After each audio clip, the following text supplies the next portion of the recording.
Babur আজমকে out করে বাবর আজমের সঙ্গে কি দারুণ বন্ধুত্বই হয়ে গেল শরীফুলের, অথবা আপনি বলতে পারেন তো ছোট ভাই আর বড় ভাইয়ের সম্পর্ক। বাবরের ক্যাপ্টেন্সিতে শরীফুলের পিএসএল অভিষেক, হাতের ক্যাপটাও মানে পিএসএল অভিষেকের ক্যাপটাও শরীফুল নিয়েছেন বাবর আজম থেকে। তবে বাবর আজম তাকে বোলিংয়ের সময় কি বলেছিলেন, একটা সাহস দিয়েছিলেন, মানে বিশ্বাসটা রাখতে হয় বোলিংয়ের সময়। শরীফুলের বোলিংয়ে বাবর আজমের সেই বিশ্বাস অন্তত জন্মেছে।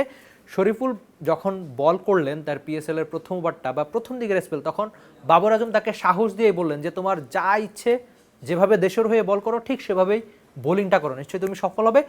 ঠিক শরীফুলের সঙ্গে বাবর আজমের কি কথা হয়েছে সেটা আপনাদের একটু জানাই। শরীফুল বলেছেন, বাবর প্রসঙ্গে বাবর ভাইয়ের সঙ্গে আগে এলপিএল একসাথে খেলেছিলাম, আমার খেলা দেখেছে, বিশ্বাস রেখেছে, বলেছে তুমি খেলো, সমস্যা নাই, তোমার যেটা মন চায় তাই করো, অনেক সাহায্য করেছে। প্রথম ওভারে বল করছিলাম, বলেছে শুধু তুমি গুড লেন্থে বল করো, বাউন্ডারি মারলেও সমস্যা নাই।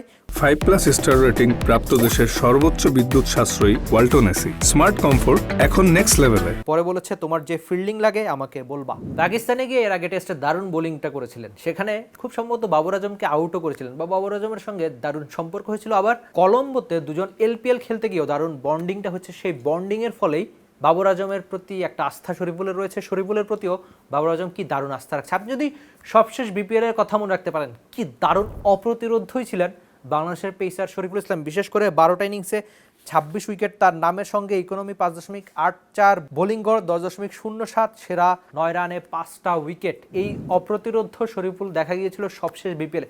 আপনি যদি পুরো ওয়ার্ল্ড ক্রিকেটের বাস্তবতা চিন্তা করেন, একটা টুর্নামেন্টে এমন দারুণ বোলিং সচরাচর খুব বেশি দেখা যায় না, কিন্তু বাংলাদেশের বিপিএলে একটা বিপিএলে সবচেয়ে বেশি উইকেট, টুর্নামেন্ট সেরা বোলার, সব কিছুই জিতে নিয়েছিল শরীফুল ইসলাম। মানে তার সাম্প্রতিক সাদা বলের পারফরমেন্সে তো একটু আলোচনা উঠছিল, সেই আলোচনা সমালোচনা একটা পাশে রেখে শরীফুল বিপিএলে জানান দিয়েছিলেন যে টি-20 ক্রিকেটের অন্যতম সেরা বোলার তিনি হয়ে উঠছেন। আর এই পিএসএলে তার ডাক পাওয়া অবশ্যই দারুণ কিছু, যদিও আরেকজনের ইনজুরির কল্যাণে তার সুযোগ পাওয়া, কিন্তু পিএসএল এর অভিষেকটা তার দারুণ হয়েছিল। আমরা দেখছিলাম যে দলের বাকিরা প্রথম ম্যাচে কিভাবে রান কনসিড করেছিলেন, লাহোরের উইকেটে রান অনেক বেশি হয়ে থাকে।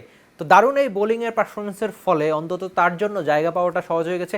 আপনি যদি ইকোনমির বিচারে চিন্তা করেন, তাহলে শরীফুল যেভাবে প্রথম ম্যাচে ভালো বোলিংটা করেছেন, বাবর আজমের আস্থা অর্জন করেছে, নিশ্চয়ই সামনের দিনগুলোতেও একই রকম শরীফুল ইসলামের দেখা মিলবে, যিনি পাকিস্তানিদের আস্থা অর্জন করতে পারবেন। দেখা যাক সামনের দিনগুলোতে বাংলাদেশি সিমার শরীফুল ইসলাম কেমন করে থাকেন। For more updates, subscribe to our YouTube channel and click on the bell icon. Follow us on Facebook and Instagram. Download T-Sports app to enjoy exciting games and highlights. Visit tsports.com.